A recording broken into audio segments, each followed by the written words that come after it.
നിങ്ങൾ പ്രാർത്ഥനയുടെ മനുഷ്യരായിട്ട് മാറണം. ഞാനൊന്ന് ചോദിക്കട്ടെ, ഒരു ദിവസം വ്യക്തിപരമായിട്ട് പേഴ്സണായിട്ടിരുന്ന് ഒരു 2 മണിക്കൂർ പ്രാർത്ഥിക്കുന്നത്, സന്ധ്യാപ്രാർത്ഥനയല്ല, കൊന്ത ചെല്ലുന്നതല്ല, അല്ലാതെ പേഴ്സണലായിട്ട് ദൈവസന്നിധിയിലോ ദിവ്യകാരുണ്യ ആരാധനയോ 2 മണിക്കൂർ പ്രാർത്ഥിക്കുന്ന ആരെങ്കിലും ഉണ്ടെന്ന് കരം എത്തിപ്പിടിച്ച് 2 മണിക്കൂർ പ്രാർത്ഥിക്കുന്നു. സിസ്റ്റർ ഓക്കെ, അൽമായർ ആരെങ്കിലോ? ആരുമില്ല. 1 മണിക്കൂർ പ്രാർത്ഥിക്കുന്ന ആരെങ്കിലും? ഒറ്റ മണിക്കൂർ ദൈവസന്നിധിയിൽ ഇരുന്ന് പ്രാർത്ഥിക്കുന്നവർ 3-4 പേരുണ്ട്. അരമണിക്കൂർ പ്രാർത്ഥിക്കുന്നവർ. Price the Lord. ഇത് വളരെ പുറകിലാണ് പ്രാർത്ഥന. ഈ ഗ്രൂപ്പ് വളരെ പുറകിലാണ്. ഇത് പോരാ. നമ്മൾ സമയം കണ്ടെത്തി 1 മണിക്കൂറോ 2 മണിക്കൂറോ 3 മണിക്കൂറോ ഒക്കെ വചനം വായിച്ചും ദൈവത്തെ സ്തുതിച്ചും കൊന്തയിലും ഒക്കെ ഇരുന്ന് പ്രാർത്ഥിക്കണം. ഇനി അങ്ങനെ പ്രാർത്ഥിച്ചിട്ട് അതിൻ്റെ അവസാന ഭാഗമായിട്ട് നമ്മൾ സ്തുതിച്ച് ഇങ്ങനെ പ്രാർത്ഥിച്ചിരിക്കുമ്പോൾ ദൈവത്തിൻ്റെ ആത്മാവ് സംസാരിക്കും. ദർശനങ്ങൾ, പ്രവചനങ്ങൾ, വെളിപ്പാടുകൾ, ഭാവി എല്ലാം ദൈവത്തിൻ്റെ ആത്മാവ് സംസാരിക്കും. ഇനി നമ്മൾ പ്രത്യേക നിയോഗം വെച്ച് പ്രാർത്ഥിക്കുന്ന കാര്യങ്ങളിൽ ദൈവത്തിൻ്റെ ആത്മാവ് വെളിപ്പാടുകൾ നൽകും. ഇതൊക്കെ ഞാൻ അനുഭവിക്കുന്ന കാര്യങ്ങളാണ് ഞങ്ങളുടെ പങ്കുവയ്ക്കുന്നത്. ഇതിനൊക്കെ പ്രാർത്ഥനയും ഉപവാസവും വിശുദ്ധ ജീവിതം അല്ലാതെ വേറെ ഒരു വഴിയില്ല. 4 നേരവും ഫുഡ് അടിച്ചിട്ട് പരിശുദ്ധാത്മാവ് സന്ദേശം തരുമെന്ന് പറഞ്ഞാൽ ഒരു രക്ഷയില്ല. ആരും പ്രതീക്ഷിക്കണ്ട. ഹല്ലേലൂയ. സുഖജീവിതം നയിച്ചിട്ട് ആത്മാവെ സംസാരിക്കണം, ഒരു നിവൃത്തിയില്ല. ഉപവാസം വേണം. അത് കഠിനമായ നന്നായിട്ട് ഉപവാസം എടുക്കണം, നന്നായിട്ട് പ്രാർത്ഥിക്കണം, മുട്ട നിൽക്കണം, കൈവിരിച്ചു പിടിക്കണം, മിറ്റിൽ നിന്ന് പ്രാർത്ഥിക്കണം. അങ്ങനെയൊക്കെ ഒന്ന് പ്രാർത്ഥിച്ച് ആത്മാവ് നിങ്ങളോട് സംസാരിക്കാൻ തുടങ്ങും. അങ്ങനെ മാത്രമേ അഭിഷേകത്തിലേക്ക് വരാനായിട്ട് പറ്റത്തുള്ളൂ. ഹല്ലേലൂയ. യേശുവേ നന്ദി, യേശുവേ സ്തുതി. ഒന്ന് സ്തുതിക്കാമോ? ഹല്ലേലൂയ. യേശുവേ സ്തുതി, യേശുവേ നന്ദി. Hallelujah, hallelujah. കർത്താവേ, ഈ സമൂഹത്തിലുള്ള എല്ലാവരെയും ഞങ്ങളുടെ പരിശുദ്ധാത്മാവിനെ നിറയ്ക്കണമേ. ഹല്ലേലൂയ. യേശു ആരാധന, ആരാധന, ആരാധന. സ്തുതിക്കുന്നു, സ്തുതിക്കുന്നു, സ്തുതിക്കുന്നു, സ്തുതിക്കുന്നു, ആരാധിക്കുന്നു, ആരാധിക്കുന്നു, ആരാധിക്കുന്നു, സ്തുതിക്കുന്നു, സ്തുതിക്കുന്നു, നന്ദി പറയുന്നു. പരിശുദ്ധാത്മാവേ നന്ദി. ഈ സമൂഹത്തിൻ്റെ മേൽ ആത്മാവിൻ്റെ അഭിഷേകം നിറയട്ടെ, ആത്മാവിൻ്റെ ശക്തി നിറയട്ടെ, ആത്മാവിൻ്റെ അഭിഷേകം നിറയട്ടെ, ആത്മാവിൻ്റെ ശക്തി നിറയട്ടെ. ഹല്ലേലൂയ. യേശുവേ നന്ദി, യേശുവേ സ്തുതി. ഇവിടെ പറയുകയാണ്, എന്നാൽ നമുക്ക് ദൈവം അതെല്ലാം ആത്മാവ് മുഖേന വെളിപ്പെടുത്തി തന്നിരിക്കുന്നു. എന്തെന്നാൽ ആത്മാവ് എല്ലാ കാര്യങ്ങളും ദൈവത്തിൻ്റെ നിഗൂഢ രഹസ്യങ്ങൾ പോലും അന്വേഷിച്ച് കണ്ടെത്തുന്നു. പ്രാർത്ഥനയിൽ ദൈവത്തിൻ്റെ ആത്മാവ് ദൈവവുമായിട്ട് ബന്ധപ്പെടുക. നമ്മുടെ ഉള്ളിലുള്ള ദൈവാത്മാവ് ദൈവവുമായിട്ട് ബന്ധപ്പെട്ട് നമ്മുടെ മനുഷ്യാത്മാവിലേക്ക് ദൈവത്തിൻ്റെ ആത്മാവ് സന്ദേശങ്ങൾ പകർന്നു വരും. അങ്ങനെയാണ് നമ്മൾ ഈ രഹസ്യങ്ങൾ അറിയുന്നത്. എല്ലാം പിടികിട്ടിയോ? പിടികിട്ടിയോ? പറ. ഇല്ല, പിടികിട്ടിയില്ല. അതായത് നമ്മുടെ ആത്മാവ്, മനുഷ്യാത്മാവുണ്ട്. അപ്പോൾ പരിശുദ്ധാത്മാവ്, നമ്മുടെ ഉള്ളിൽ വസിക്കുന്ന പരിശുദ്ധാത്മാവ്, നമ്മൾ പ്രാർത്ഥിക്കുമ്പോൾ പരിശുദ്ധാത്മാവുമായിട്ട് നല്ല ബന്ധത്തിൽ വരും. പ്രാർത്ഥനയിൽ ദൈവത്തിൻ്റെ ആത്മാവ് ദൈവം തന്നെയാണ്. ദൈവമായിട്ടുള്ള ത്രിയേക ദൈവമായിട്ടുള്ള വലിയൊരു ഒരു ഒരു ഒരു എന്താ ഐക്യത്തിലേക്ക് വരും. അപ്പോൾ ദൈവം നമ്മുടെ ആത്മാവിൽ സംസാരിക്കും. നമ്മുടെ ആത്മാവിൽ ദൈവത്തിൻ്റെ ആത്മാവ് ദൈവത്തിൻ്റെ നിഗൂഢ രഹസ്യങ്ങൾ നമ്മുടെ ആത്മാവിൽ സംസാരിക്കും. അപ്പോൾ നമ്മുടെ ആത്മാവിൽ നമ്മൾ സംസാരിക്കുകയാണ്. നമ്മുടെ ആത്മാവിൽ നമുക്ക് വെളിപ്പാടുകൾ ലഭിക്കുക. ഇത് ബുദ്ധിയിലല്ല ലഭിക്കുന്നത്, ഇത് ചിന്തയിലല്ല ലഭിക്കുന്നത്, ഇത് ആത്മാവിൽ ദൈവം നമ്മോട് സംസാരിക്കുകയാണ്. ഹല്ലേലൂയ, ഹല്ലേലൂയ. യേശുവേ നന്ദി, യേശുവേ സ്തുതി. UK എന്ന് ധ്യാനിക്കാൻ വന്നുള്ള ആരെങ്കിലും ഉണ്ടോ? UK കാരാരെങ്കിലും? UK-യിലാണ്. ഓക്കെ. വേറെ ആരെങ്കിലും ഉണ്ടോ? ഇല്ല. UK സീറോ മലബാർ രൂപതയുടെ പിതാവ് അഭിവന്യ പേരറിയോ? സാമ്പിക്കൽ പിതാവാണ്, ജോസഫ് സാമ്പിക്കൽ പിതാവ് അച്ഛനായിരിക്കുമ്പോൾ പാലായിൽ ആയിരുന്നു വർഷങ്ങൾക്ക് മുമ്പ്. അതിന് പാലായിലായിരിക്കുമ്പോൾ ഞാനിന്ന് പാലാ താബോർ ധ്യാനമന്ദിരത്തിൽ ധ്യാനം നിർത്തുമ്പോൾ അച്ഛൻ നമ്മുടെ എല്ലാ ധ്യാനത്തിനും ഒരു ദിവസം വരും, കുർബാന ചൊല്ലി വചനമൊക്കെ പറഞ്ഞ് ഞങ്ങൾ നല്ല കൂട്ടായിരുന്നു. അപ്പോൾ ഒരു ദിവസം ഞങ്ങൾ ഇങ്ങനെ ഇരുന്ന് പ്രാർത്ഥിക്കുക. എന്താ ശുശ്രൂഷ കഴിഞ്ഞിട്ട് ഞാൻ വെച്ചിട്ട് മുറിയിൽ ഇരുന്ന് പ്രാർത്ഥിക്കുമ്പോൾ ഞാനിങ്ങനെ കാണുകയാണ്, അച്ഛൻ മെത്രാൻ്റെ വേഷത്തിൽ തൊപ്പി വെച്ച് വടിയൊക്കെ പിടിച്ച് കുപ്പായൊക്കെ ഇട്ട് മെത്രാനായിട്ട് നിൽക്കുകയാണ്. ഞാൻ വീണ്ടും പ്രാർത്ഥിച്ചു. അങ്ങനെ പരിശുദ്ധാത്മാവിനോട് പറയുകയാണ്, ജോസഫ് അച്ഛൻ മെത്രാനാവും. ഞാൻ പറഞ്ഞു, അച്ഛാ, കർത്താവ് എന്നെ ഇങ്ങനെ കാണിക്കുന്നു, അച്ഛൻ ഒരു മെത്രാനാവും, ദൈവം ഉയർത്തും എന്ന് പറഞ്ഞു. അച്ഛനൊന്ന് ചിരിച്ചു. ഞാൻ പറഞ്ഞു പ്രാർത്ഥിക്കണം എന്ന് പറഞ്ഞു. അത് കഴിഞ്ഞ് പിന്നീട് അച്ഛൻ റോമിലേക്ക് പഠിക്കാൻ പോയി. എന്നാലും ഞങ്ങൾ തമ്മിൽ കണക്ഷൻ ഉണ്ടായിരുന്നു. അത് കഴിഞ്ഞ് അച്ഛൻ വന്നപ്പോൾ താബോറി പ്രോഗ്രാമിൻ്റെ വരുമായിരുന്നു. ഒരു ദിവസം അച്ഛന് റോമിൽ നിന്ന് നാട്ടിൽ വന്നു. എന്നെ വിളിച്ചിട്ട് പറഞ്ഞു, പാലായിക്കൊന്ന് വരണം, നമുക്ക് ഇച്ചിരി പ്രാർത്ഥിക്കണമെന്ന് പറഞ്ഞു. അപ്പോൾ ഞാൻ പാലായിക്ക് ചെന്നു. അപ്പോൾ ഞാനും എൻ്റെ മൂത്ത മോനുണ്ട്, അവനെ വണ്ടി ഓടിക്കുന്നത്. ഞങ്ങൾ അവിടെ ചെന്നു. അപ്പം എൻ്റെ ഫ്രണ്ടിൻ്റെ വീട്ടിലാണ് പിതാവും വരുന്നത്. ഞങ്ങളവിടെ ചെന്ന് വെയിറ്റ് ചെയ്യുക അച്ഛൻ വരാനായിട്ട്. അന്ന് അച്ഛനാണ്. അപ്പം അച്ഛൻ വന്ന് കാറിൽ ഇറങ്ങി. അപ്പോൾ ദൈവത്തിൻ്റെ ആത്മാവ് എൻ്റെ ഉള്ളിൽ പറയുക, നീ ഇറങ്ങിച്ചെന്ന കൈമുത്താൻ താമസിക്കാതെ മെത്രാനാവുന്നു. പരിശുദ്ധാത്മാവ് എൻ്റെ ഉള്ളിൽ പറയുക. അച്ഛൻ കാറിൽ നിന്നിറങ്ങി. ഞാൻ ചെന്നിട്ട് കയ്യെ പിടിച്ചു. അപ്പോൾ ഒത്തിനാളുകൂടിയാണ് കാണുന്നത്. കയ്യിൽ ഞാനൊരു ഉമ്മ കൊടുത്തു. വർത്താനമൊക്കെ പറഞ്ഞു. വീട്ടിൽ ഞങ്ങൾ കാപ്പിയൊക്കെ കുടിച്ചു. എന്നിട്ട് ഞാനും അച്ഛനോട് ഇരുന്ന് പ്രാർത്ഥിക്കുമ്പോൾ വീണ്ടും ആ മെത്രാൻ്റെ വേഷത്തിൽ എന്നെ കാണിക്കുക. എന്നിട്ട് ദൈവത്തിൻ്റെ ആത്മാവ് പറഞ്ഞു, താമസിയാതെ ഈ ഉന്നത പദവിയിലേക്ക് അച്ഛനെ ഞാൻ ഉയർത്താൻ പോകുന്നു. ഞാൻ പറഞ്ഞു, അച്ഛാ, താമസിയാതെ അച്ഛനെ മെത്രാൻ്റെ പദവിയിലേക്ക് ദൈവം ഉയർത്തും, ആ വലിയ പദവി തരാൻ പോവുകയാണെന്ന് പറഞ്ഞു. അച്ഛൻ പ്രത്യേകം ഒരുങ്ങണമെന്ന് പറഞ്ഞ് പ്രാർത്ഥിച്ചു. ഞങ്ങൾ ഒന്നിച്ച് പ്രാർത്ഥിച്ച് ഒരുങ്ങി. ഞങ്ങൾ പിരിഞ്ഞു. ഞാൻ വണ്ടിയെ കയറിയപ്പോൾ മോനോട് പറഞ്ഞു, അച്ഛൻ താമസിയാതെ മെത്രാനാണെന്ന് പറഞ്ഞു. ഒറ്റ ആഴ്ച കഴിഞ്ഞില്ല, റോമിൽ നിന്ന് പ്രഖ്യാപനം വരുന്നു, ജോസഫ് സ്രാമ്പിക്കൽ അച്ഛനെ പ്രിസ്റ്റൺ രൂപതയുടെ മെത്രാനായിട്ട് പ്രഖ്യാപിക്കുന്നു. Hallelujah, price the Lord. പ്രഖ്യാപിച്ചു. പിറ്റേ ദിവസം രാവിലെ അച്ഛൻ എന്നെ വിളിച്ചിട്ട് പറഞ്ഞു, നാളെ രാവിലെ എന്നോട് എവിടെ ഇപ്പം നമ്മൾ ക്രിസ്ത്യനി ധ്യാനം നടക്കുക. എന്നോട് നാളെ രാവിലെ നാളെ ഞാൻ അവിടെ കുർബാന ചെല്ലുന്നെന്ന് പറഞ്ഞു. പിതാവ് ഒരു 9 മണിയായപ്പോൾ വന്നു. ഞങ്ങൾ സ്വീകരിച്ചു. അവിടുത്തെ ഹോളിൻ്റെ സ്റ്റേജിൽ ഇരുന്നു. അപ്പോൾ ഞാൻ പരിചയപ്പെടുത്തി ജനത്തോട്. പിന്നെ മൈക്ക് കൊടുത്തു. അച്ഛനല്ല, ബിഷപ്പ്. പിതാവ് വർഷങ്ങൾക്ക് 8 വർഷം മുൻപ് ദൈവത്തിൻ്റെ ആത്മാവ് എന്നിലൂടെ സംസാരിച്ച മെത്രാനാകുമെന്നുള്ള അന്നത്തെ മെസ്സേജും അതിൻ്റെ കഴിഞ്ഞ ദിവസം എല്ലാ കാര്യങ്ങളും ആ ജനത്തോട് പറഞ്ഞ് സാക്ഷ്യപ്പെടുത്തി. ഹല്ലേലൂയ, സാക്ഷ്യപ്പെടുത്തി. അത് കഴിഞ്ഞ് കുർബാന ചൊല്ലി എല്ലാവർക്കും വേണ്ടി പ്രാർത്ഥിച്ച് സന്തോഷമായിട്ടാണ് പോയത്. കൃത്യമായിട്ട് കർത്താവ് മെസ്സേജ് 8ാമത്തെ വർഷം കർത്താവ് പൂർത്തീകരിക്കാം. അപ്പോൾ ദൈവത്തിൻ്റെ നിഗൂഢമായ ദൈവത്തിൻ്റെ പദ്ധതിയായിരുന്നത് ഈ അച്ഛൻ മെത്രാനാണെന്നുള്ളത്. 8 വർഷം മുൻപേ കർത്താവ് എനിക്കത് വെളിപ്പെടുത്തി തരിക. അപ്പോൾ ദൈവത്തിൻ്റെ ആത്മാവ്, ദൈവത്തിൻ്റെ നിഗൂഢ രഹസ്യങ്ങൾ, ഒരു വ്യക്തിയെക്കുറിച്ചുള്ള അല്ലെ മറ്റെന്തെങ്കിലും പ്ലാനിനെക്കുറിച്ചുള്ള നിഗൂഢ രഹസ്യങ്ങൾ ദൈവത്തിൻ്റെ ആത്മാവ് വെളിപ്പെടുത്തി തരും. ഹല്ലേലൂയ. ഇത് വലിയ ഒരു അനുഭവമാണ്. ഇനി മറ്റൊരു അനുഭവം, ഒത്തിരി അനുഭവം ഉണ്ട്. ഒരെണ്ണം കൂടെ പങ്കുവയ്ക്കുക. ഓർത്തപ്പോൾ പറയുക, താമ്പൂരിൽ ഒരു ധ്യാനം നടക്കുമ്പോൾ ഒരു ചെറുപ്പക്കാരൻ എൻ്റെ അടുക്കൽ വന്ന് പ്രാർത്ഥിക്കാൻ കൗൺസിലിംഗ് വന്ന പ്രാർത്ഥന കൂടെ ആരംഭിച്ചപ്പോൾ ആ ചെറുപ്പക്കാരൻ ഇങ്ങനെ ലോഹയൊക്കെ ഇട്ട് ഒരച്ഛനായിട്ട് ഇങ്ങനെ നിൽക്കുന്ന കാണുക. അപ്പം ഞാൻ ചോദിച്ചു, അച്ഛനാകാൻ പോകാൻ അങ്ങനെ ആഗ്രഹമില്ല ഉണ്ടായിരുന്നു എന്ന് ചോദിച്ചു. പിന്നെ എന്നോട് പറഞ്ഞു, ചെറുപ്പത്തിൽ ആഗ്രഹമുണ്ടായിരുന്നു, അന്ന് വീട്ടിൽ സംഭവിച്ചില്ല. അപ്പോൾ അപ്പന് നിർബന്ധം ഉണ്ടായിരുന്നു, മക്കളൊക്കെ നല്ല വിദ്യാഭ്യാസം വേണം, അച്ഛനാകണേലും കന്യാസ്ത്രീയാണെങ്കിലും എന്തിനാണേലും PG കഴിയാതെ ആരെയും വിടത്തില്ലെന്ന് അപ്പം പറഞ്ഞിട്ടുണ്ടായിരുന്നു. അപ്പം PG കഴിഞ്ഞിട്ട് ഞാൻ ചെന്നെടുക്കുക.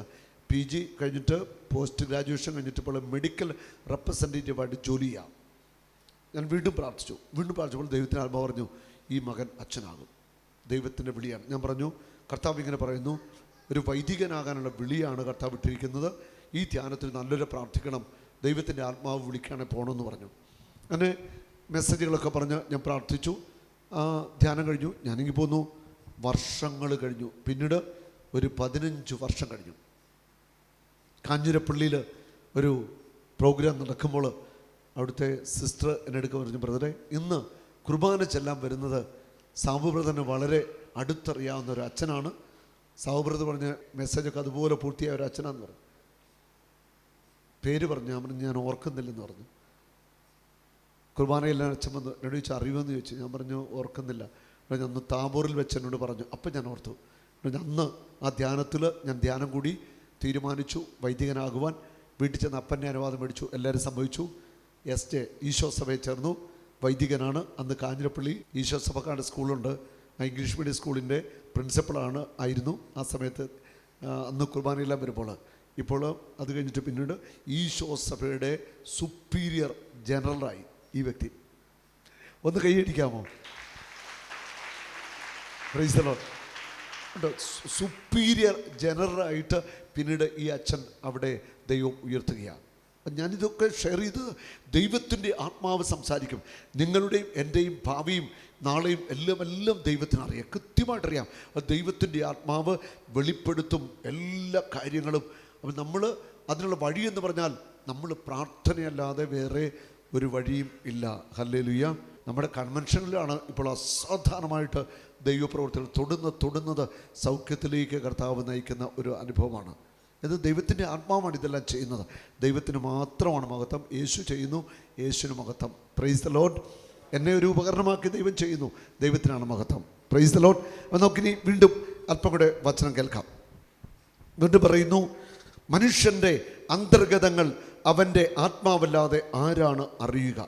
അതുപോലെ തന്നെ ദൈവത്തിൻ്റെ ചിന്തകൾ ഗ്രഹിക്കുക ദൈവാത്മാവിനല്ലാതെ മറ്റാർക്കും സാധ്യമല്ല. ദൈവത്തിൻ്റെ ചിന്തകൾ, ദൈവത്തിൻ്റെ പ്ലാനുകൾ, ദൈവത്തിൻ്റെ നിഗൂഢ രഹസ്യങ്ങൾ ദൈവത്തിൻ്റെ ആത്മാവിന് മനസ്സിലാവും. നമ്മൾ പ്രാർത്ഥിക്കുമ്പോൾ നമ്മിൽ വസിക്കുന്ന ദൈവത്തിൻ്റെ ആത്മാവ് നമ്മുടെ ആത്മാവിലേക്ക് ആ നിഗൂഢ രഹസ്യങ്ങൾ പങ്കുവെച്ചു തരും, വെളിപ്പെടുത്തി തരും, നമ്മളെ മനസ്സിലാക്കും. Hallelujah, hallelujah. ദൈവാത്മാവില്ലാതെ മറ്റാർക്കും സാധ്യമല്ല. നാം സ്വീകരിച്ചിരിക്കുന്നത് ലോകത്തിൻ്റെ ആത്മാവിനെയല്ല, പ്രത്യുത ദൈവം നമുക്കായി വർഷിക്കുന്ന ദാനങ്ങൾ മനസ്സിലാക്കുന്നതിന് വേണ്ടി ദൈവത്തിൻ്റെ ആത്മാവിനെ ആണ്. ദൈവം നമുക്ക് നൽകിയിരിക്കുന്നത് അവിടുത്തെ ആത്മാവിനാണ്, ദൈവത്തിൻ്റെ ആത്മാവ്. നമ്മുടെ ഉള്ളിൽ വസിക്കുന്ന ദൈവത്തിൻ്റെ ആത്മാവ് പ്രാർത്ഥനയിൽ ദൈവത്തിൻ്റെ നിഗൂഢ രഹസ്യങ്ങൾ, ദൈവത്തിൻ്റെ പദ്ധതികൾ ഒന്നൊന്നായിട്ട് റിവീൽ ചെയ്യും, വെളിപ്പെടുത്തി തരും. ഹല്ലേലൂയ. കരമുയർത്തി ഒന്ന് സ്തുതിക്കാമോ? ഹല്ലേലൂയ, ഹല്ലേലൂയ, ഹല്ലേലൂയ, ഹല്ലേലൂയ. യേശുവേ ആരാധന, ആരാധന, ആരാധന. പരിശുദ്ധാത്മാവേ ആരാധന, ആരാധന, ആരാധന. ഹല്ലേലൂയ, ഹല്ലേലൂയ, ഹല്ലേലൂയ, ഹല്ലേലൂയ. യേശുവേ ആരാധന, ആരാധന, ആരാധന. പരിശുദ്ധാത്മാവേ നന്ദി, പരിശുദ്ധാത്മാവേ ആരാധന.